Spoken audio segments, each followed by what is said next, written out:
শুভ সকাল প্রিয় দর্শক, এফডিসিতে যাচ্ছি দ্বিতীয়বারের মতো।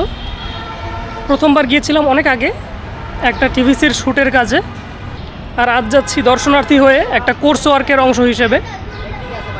আমরা প্রায় 50 জনের মতো একটা টিম যাচ্ছি। আপনারাও থাকুন আমাদের সাথেই।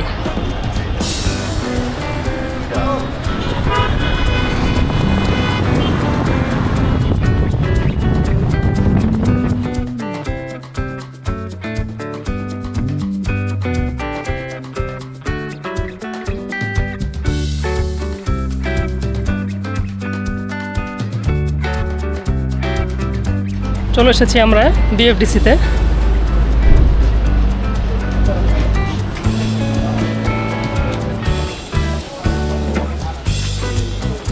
এইদিকে যাদের চলাচল আছে বা যারা মিডিয়া সংশ্লিষ্ট কাজে নিয়োজিত আছেন তারা জানেন যে এফডিসি রিনোভেশন হচ্ছে। সবাই চলে গিয়েছে আমাকে রেখে।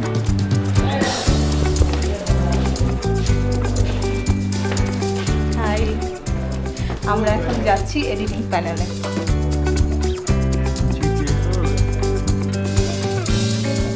ভালো প্যানেল না?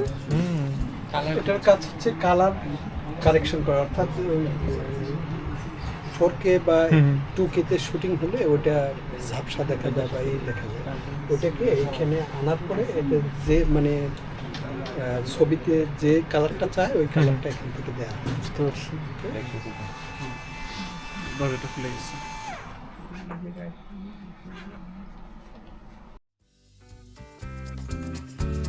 এফডিসিতে যাব আর শাকিব খানকে দেখব না, সেটা কি হয়? তাই কালার গ্রেড করা শাকিব খানের একটি নাচ দেখে ফেললাম। কেমন লাগলো?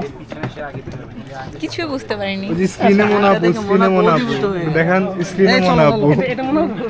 এটা মনে আপু। কি জানো? জান জান আমি জানি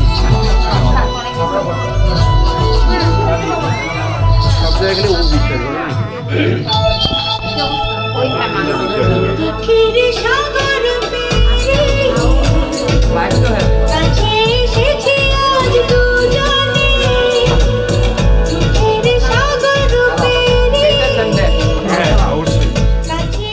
এটা রানিং কোনো প্রজেক্ট হতে পারে, তাই সম্পূর্ণ গান আপনাদের শোনাতে পারলাম না।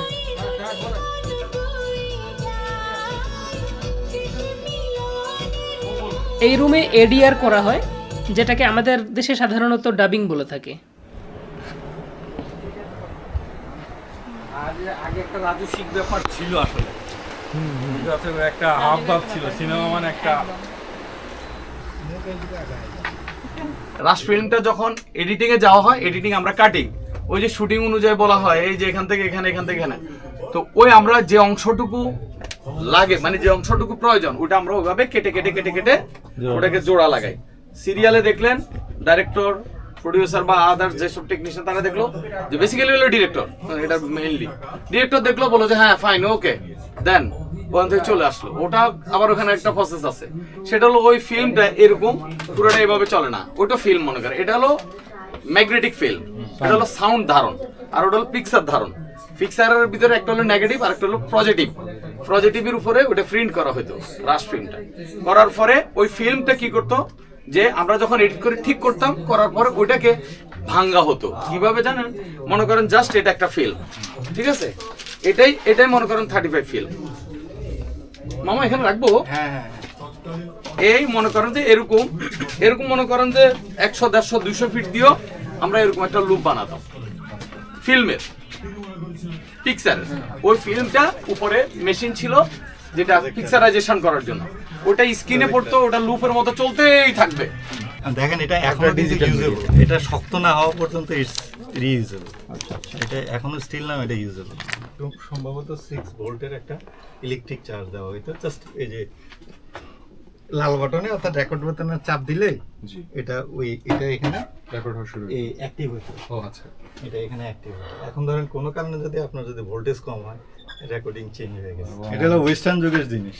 আমরা ওয়েস্টার্ন ছবি দেখি না, ওয়েস্টেকের নামের জন্য না, এটা ওটা 66 ওই দিককার প্রোডাক্ট, 66 67 ওই আমার।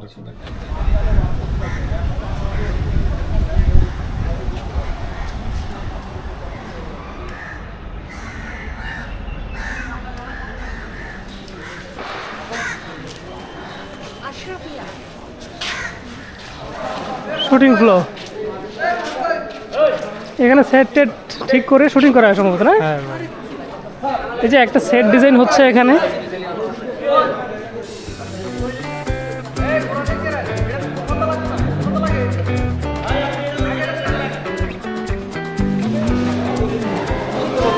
মেকআপ রুম না প্রপস রাখা এখানে? প্রপস রাখা।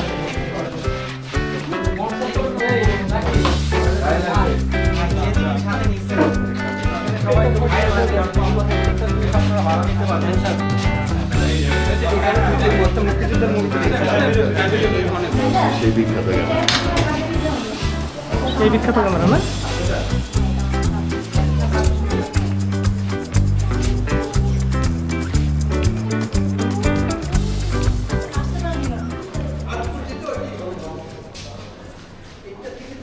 নেগেটিভের কালার আপনি ফিল্ম তো দেখতে পাবেন, নেগেটিভে দেখা যায় না, ওইটা হচ্ছে কি পজিটিভে এক্সপোজ করা, পজিটিভ ফিল্মে এক্সপোজ করা। পজিটিভ ফিল্ম যত খুশি করা যায়, নেগেটিভ তো একটাই থাকে। ঘন্টা দুয়েকের মধ্যে আমরা আমাদের সংক্ষিপ্ত এফডিসি ট্যুর শেষ করলাম। খুব বেশি কিছু দেখার নেই এখন এফডিসিতে, তবে সাম্প্রতিক সময়ে বাংলাদেশে খুব ভালো ভালো ফিল্ম হচ্ছে।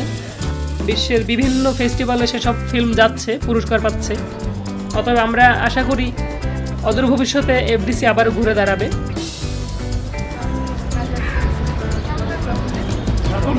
খুব সুন্দর।